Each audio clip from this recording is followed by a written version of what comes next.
Never bring yourself down to the level of a child. Always stand up tall and make them look up at you. That's how you get respect. And never let them refer to you by your first name. Always have them refer to you by your last name, like Ms. Keith. That's how you get respect. Those were the first two pieces of advice that I received as a swim coach in my young years. And I truly feel lucky to have received that advice at the beginning of my coaching career, because it helped me understand that I needed to find my own path. Another coach that I worked with used to get everybody lined up on the edge of the pool, and he would have the most talented, best swimmer in the group swim down, and he would point out to all the other swimmers how that swimmer swam and what they were doing right. And then he would take one of the less talented, poorer coordinated young people and have him swim the length of the pool and point out to all the swimmers all the things that athlete was doing poorly or incorrectly, and say, this is a bad swimmer. Don't swim like this, young person. And it always hurt me to see young people being used this way, and I realized at that point that it was really important for me to learn what are the best ways for me to communicate with my young people so that everybody felt that they were in a safe place. I wish that I had had a coach or a mentor right at the very beginning that could say to me, it's okay to figure out your own path, to figure out your own way to speak to the young people. I discovered over time that it was important for me to be inclusive and emotionally supportive as a coach, but those weren't the messages that I was receiving right at the very beginning of my coaching career. At the beginning of my career, I was actually taught that an autocratic style with a touch of democracy was the best way to communicate with my athletes. But I've learned that if I give them some of the decision-making opportunities, that they start taking some ownership in their sport and in their life, and they start directing their own life in a much more positive direction. And I think that having done that is what I've done, is giving them an opportunity to be more engaged in their sporting adventure, and therefore being able to take more time to love what they're doing and understand that they're swimming for themselves and not specifically for me. In one of my coaching networking groups, I had a coach reach out to the other coaches and describe what he was seeing as an attendance and attitudinal problem, and was looking for guidance. He said that his athletes weren't attending on a regular basis, that they were showing up late, and that overall there was a lack of enthusiasm in what they were doing. And I was really saddened to see that 75 responses underneath that message, and all of them were speaking to the athletes needing to be punished or needing some sort of contract or reduce their competition load.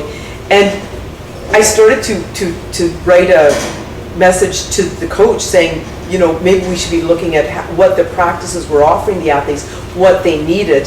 And I realized that as I prepared this message in my brain, that with the responses that were already there, the coaches weren't going to hear it in a positive way, and they were going to look at it as a soft skills coach as opposed to something of value.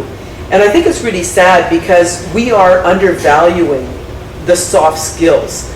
We've looked at our sport and we want to be sure that we're based in science, and we've gone so strongly into making sure that we're following the science of the day and what we need for our young people, that we've started to undervalue soft skills. And I think it's really important that we readdress that and look at what our young people need emotionally.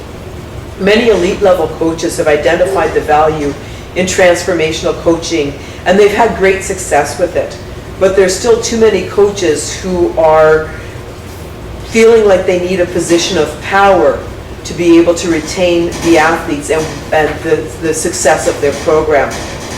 And in our world where we have become so aware of the fragility of the children that we're working with, we're frightened by the number of children who are physically, emotionally, or sexually assaulted, as well as the large number of young people who are dealing with mental health issues. And we've begun to ensure that our young people have a safe place when they walk onto our fields, onto our gymnasiums, and onto our pool decks. And I think there's one more piece to this puzzle to create a safe place for our young people. We need to develop an awareness an understanding, I think, of the value and the need for us to consider how we speak to our young people and what we say to our young people. I believe that transformational coaching is the final piece of the safe sport puzzle. And we need some tools to help us start on the pathway of teaching these skills to our coaches. As I navigated the NCCP courses, I learned about technique, training sets, energy systems, etc. But I remember when I was at my level 3 course, the coaches were asked, what do you want to get out of this program? And 3/4 of the coaches responded that they wanted some aspect of psychological coaching, what they needed psychologically to help their athletes. And surprisingly enough, it was the one thing that wasn't discussed at all during that entire coaching program. I think that the Safe Sport Initiative is incredibly important. And I also think that we need to proactively show our coaches how to create a positive and transformational environment and what that environment might look like. And then we need to show them that there are elite level coaches who are coaching in a transformational way and are having great success with it. We need to support our athletes fully, and we need to provide strong, positive, supportive leadership that supports and encourages an engaging, inclusive environment while creating a training plan and program that works for our athletes. We need our athletes to see their potential in both swimming and in life. And I think that a lot of coaches are starting to understand this, but we need to reinforce that and give these coaches mentorship and leadership so that they understand that this is a way to successfully help our young people. We need to reinforce the message that our jobs aren't to toughen up our young people, but to help our athletes reveal their own character. And we need to remember that we are coaching a group of young people with a wide path of hopes and dreams, and not athletes who are focusing on winning at a given event.